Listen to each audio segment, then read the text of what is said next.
Last വീഡിയോയിൽ പറഞ്ഞായിരുന്നല്ലോ market session സെറ്റിംഗ്സിന്റെ കുറിച്ച്.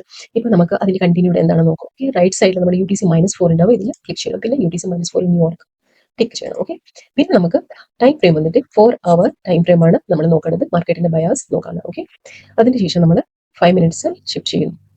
ഈ 4 hours ടൈം ഫ്രെയിമിൽ മാർക്കറ്റിൽ ബൈസിൽ FVG നോക്കണം, നമ്മൾ ഓർഡർ ബ്ലോക്ക് ആൻഡ് POI ഇതൊക്കെ നോക്കിയിട്ട് വേണം നമ്മൾ ട്രേഡ് എക്സിക്യൂട്ട് ചെയ്യാനോ. ഓക്കെ, സോ ഇപ്പോൾ നമ്മൾ 5 minutes ഷിഫ്റ്റ് ചെയ്യുന്നു. ഇപ്പോൾ ഓക്കെ, നമ്മളിപ്പോൾ ഈ 5 minutes ചാർട്ട് നമ്മൾ നോക്കുന്ന മുമ്പ് ഞാൻ പറയാൻ പോകുന്നത്, ഇപ്പോൾ സപ്പോസ് ഏഷ്യൻ സെഷൻ ഉണ്ട്, ലണ്ടൻ സെഷൻ ഉണ്ട്, New York session. Okay, Asian session suppose നമുക്കിപ്പോൾ ഒരു കൺസോളിഡേഷൻ സോണിലായിരിക്കാം മാർക്കറ്റ് മൂവ്മെന്റ് ആണെങ്കിൽ, നമുക്ക് ലണ്ടൻ സെഷനിൽ ഇതിന്റെ എക്സ്പാൻഷൻ മൂവ്മെന്റ് നമുക്ക് കാണാൻ പറ്റും. അതിന്റെ നേരെ ഓപ്പോസിറ്റ്, സപ്പോസ് ഇപ്പോൾ ഏഷ്യൻ സെഷനിൽ ഒരു മാർക്കറ്റിന്റെ മൂവ്മെന്റ് ഉണ്ടെങ്കിൽ ലണ്ടൻ സെഷനിൽ നമുക്ക് കൺസോളിഡേഷൻ നമുക്ക് കാണാൻ പറ്റും. സോ ഇതിന്റെ നെക്സ്റ്റ് വരുന്നത് ന്യൂയോർക്ക് സെഷൻ.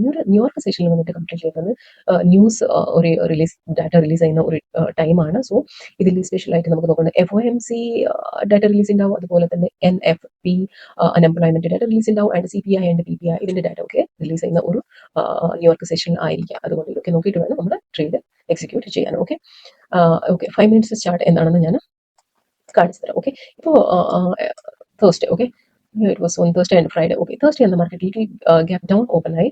ഇത് ആയിരുന്നു ലണ്ടൻ സെഷൻ. ഓക്കെ, ലണ്ടൻ സെഷനിൽ എന്താണ് പ്രീവിയസ് ഡേ ക്ലോസിംഗ് ടൈം സ്വിംഗിൽ ഇത് ജസ്റ്റ് ടാപ്പ് ചെയ്യുന്നു. പിന്നെ ഇതൊരു കൺസോളിഡേഷൻ സോണിൽ കംപ്ലീറ്റ്ലി ഇതൊരു മൂവ്മെന്റ് ആയിരുന്നു. ഓക്കെ, കംപ്ലീറ്റ്ലി ഇത് കൺസോളിഡേഷൻ സോണിലായിരുന്നു ഇതിന്റെ മൂവ്മെന്റ്. സോ ആഫ്റ്റർ ദാറ്റ് എന്താന്ന് നോക്കുന്നത്, ലണ്ടൻ സെഷൻ ഓപ്പൺ ആവുന്നുണ്ട്.